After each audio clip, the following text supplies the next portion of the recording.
साहिर लुधियानवी का ये मिसरा। मैं जब तारों पे नजरें गाड़ कर आंसू बहाता हूँ, जैसा तजर्बा जिसकी जिंदगी में आया हो, उसके हसास दिल, दुखी रूह और फितरत शनासी की गवाही दी जा सकती है। शहरों के गदले और बेनूर रोशनियों में छुपे आसमान से दूर, अगर आपको हद्दे निगाह तक लहलहाते खेतों, वसी और अरीज लकदक सहराओं या संगलाग पहाड़ों के दामन में आबाद किसी घर की छत पर चारपाई बिछाकर रात आंखों में काटने का मौका मुयस्सर आ जाए, तो गमो अंदो और हिज़्नो मलाल के आलम में इससे पुरसुकून लम्हे मुयस्सर नहीं आ सकते। सितारे रात का हुस्न हैं और इस कायनात के निज़ाम की वुसअत का आपको हर लम्हे मुशाहिदा करवाते रहते हैं। आप रात के वक्त शिमाल में कुतबी तारे नॉर्थ स्टार को ढूंढकर उसे मरकज़े निगाह बना लें, तो आपको 7 सितारों का झुरमट, जिसे बनातुन नाश कहा जाता है, अगर आसमान के दरमियान में नजर आ रहा हो, तो सुबह होने तक वो आहिस्ता आहिस्ता चलता हुआ उफुक के करीब पहुंचकर नजरों से गायब हो जाता है। आसमान का ये गुंबद दिन रात इन सितारों, सूरज, चांद और सियारों के अपने रस्तों पर हर लम्हे रक्से कना रहने का मंजर दिखाता रहता है। इकबाल की रातों का साथी, ये गुंबदे मीनाई, ये आलम तन्हाई। अल्लाह ने सितारों की गुजरगाहों की कसम खाते हुए फरमाया, बस नहीं, मैं कसम खाता हूँ सितारों की गुजरगाहों की, और अगर तुम समझो तो ये बहुत बड़ी कसम है। अल-वाक़िया। इसी तरह अल्लाह ने आसमान की कसम उठाते हुए फरमाया, आसमान की कसम है जिसमें बुर्ज हैं। अल-बुरूज। इंसान हजारों साल से सितारों की इन्हीं राहगुजारों का मुशाहिदा करता चला आ रहा है। मुद्दतों सहराओं में सफर करने वाले और समुंदरों का सीना चीर कर कश्तियां चलाने वाले इन्हीं सितारों की रहनुमाई से मंजिल की समत मालूम किया करते थे। यही वाहिद काबिल भरोसा निज़ाम कल भी था और आज भी है। पहले इंसान आसमान से इनका बराह रास्त आंखों से मुशाहिदा करके रास्ता ढूंढता रहा, फिर मकनातीसी सुई से कुतुब नुमा में आसमान की समत का अक्स उतारा, और अब कंप्यूटर की स्क्रीन पर ज़मीन व आसमान की हरकत, चाल और रफ्तार के जरिए रहनुमाई हासिल की जाती है। तमाम समतें, रास्ते, गुजरगाहें और रफ्तारें रब्बे अर्ज़ो समा की ऐसी तख्लीक हैं कि जिनमें एक सेकंड के 1000वें हिस्से का भी झोल नजर नहीं आता।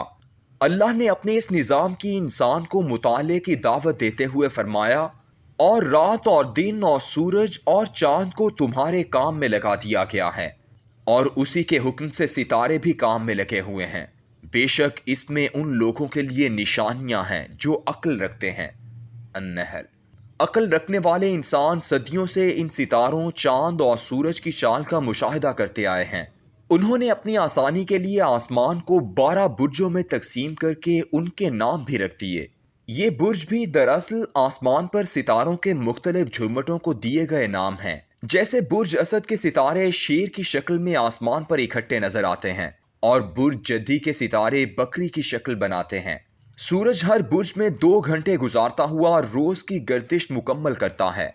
इसी तरह आसमान पर तैरते हुए सितारे और हमारे निज़ाम शमसी के सियारे भी जब अपनी अपनी गुजरगाहों पर चलते हुए एक बुर्ज के इलाके में से गुजरते हैं, तो हम कहते हैं कि मरीख या जहल बुर्ज जद्दी के आसमानी इलाके से गुजर रहा है।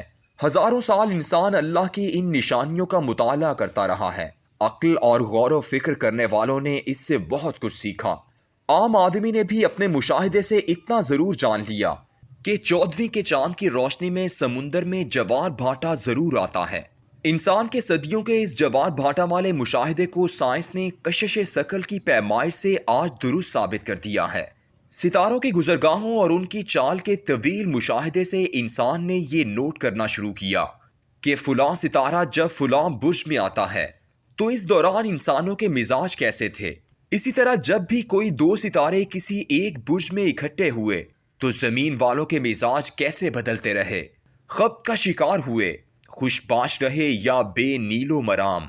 अल्लाह की इस कायनात में आसमानी दुनिया के ग्लोब पर सितारों की हरकत को साइंसी एतबार से जांचने के इल्म को फलकियात कहा जाता है, और इन्हीं सितारों की हरकत की बुनियाद पर सदियों से जो एक जैसे वाकयात दुनिया में रूनुमा होते रहे हैं, उनके मुशाहिदे से लगाए जाने वाले अंदाजों के इल्म को इल्म नजूम कहते हैं।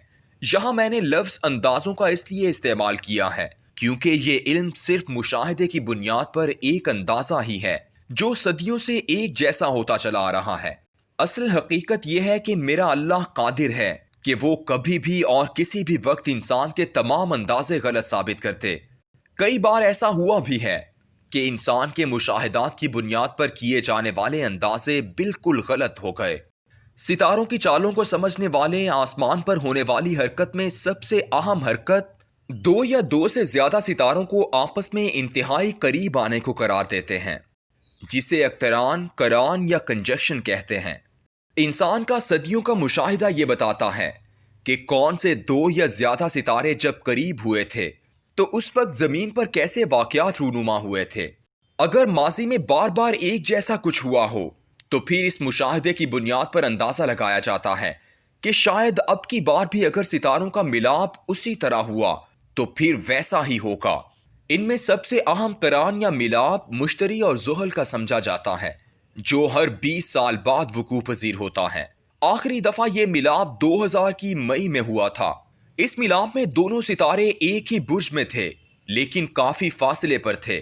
اتنی دوری والے ملاپ کا مشاہدہ بتاتا ہے کہ اس کے بعد کے 20 سال اس دنیا میں ورلڈ ٹریڈ سینٹر پر حملے سے لے کر جنگوں کی ہولناکی کے سال ہی رہے ہیں۔ 21 دسمبر 2020 کو ایک بار پھر یہ دونوں ستارے ایک دوسرے کے قریب آ رہے ہیں، مگر اس دفعہ یہ اتنے قریب ہو جائیں گے کہ آنکھ سے صاف نظر آئیں گے اور یہ منظر دیدنی ہوگا۔ ایسی غیر معمولی قربت آخری دفعہ گلیلیو کے زمانے میں 397 سال قبل 1623 میں ہوئی تھی۔ آپ اگر 16 دسمبر 2020 سے رات کو آسمان کا مشاہدہ شروع کر دیں گے تو آپ کو چاند کے تھوڑا اوپر دو ستارے قریب قریب محسوس ہوں گے اور پھر 21 دسمبر کو یہ دونوں آپس میں مدغم ہوتے نظر آئیں گے۔ یہ نظارہ صرف ایک رات کے لیے ہوگا اور عام سی دوربین سے بھی اسے واضح طور پر دیکھا جا سکے گا۔ ان ستاروں میں اس قدر قربت تقریباً 800 سال بعد پیدا ہوگی۔ پوری دنیا کے صاحبان عقل و مشاہدہ اس ملاپ اور قران سے لاتعداد اندازے لگا رہے ہیں۔ کئی ہزار سال کی تاریخ کھنگالی جا رہی ہے کہ جب ایسا ہوا تھا تو کیا ہوا تھا۔ تاریخ اپنا ایک اندازہ بتاتی ہے کہ ماضی میں جب بھی ایسا ہوا تو دنیا بالکل تبدیل ہو کر ایک نئے نظام میں ڈھل گئی۔ یہودیوں کے اہل سیر، عیسائیوں کے راہب، ہندوؤں کے پنڈت اور ماہرین علم و نجوم اس ملاپ کے بعد دنیا کے مکمل طور پر بدل جانے کے انتظار میں ہیں، کیونکہ ستاروں کی گزرگاہوں میں ستاروں کی ایسی ہی قربت کے وقت ہی بابل کی تہذیب اجڑی تھی اور فرعون غرقاب نیل ہوا تھا۔ ہو سکتا ہے اس بار کچھ بھی نہ ہو، اس لیے کہ سب ستارے میرے مالک کے حکم پر چلتے ہیں اور اسی کا حکم زمین و آسمان پر نافذ ہے۔ لیکن خوف اس بات کا ہے کہ اگر ان علامتوں کے دوران اللہ کے حکم سے کہیں پہلے جیسا سانحہ ہی وقوع پذیر ہو گیا تو یہ دنیا یکسر تبدیل ہو کر رہ جائے گی۔ کون صفحہ ہستی سے مٹتا ہے اور کون افق پر طلوع ہوتا ہے، صرف اللہ ہی جانتا ہے۔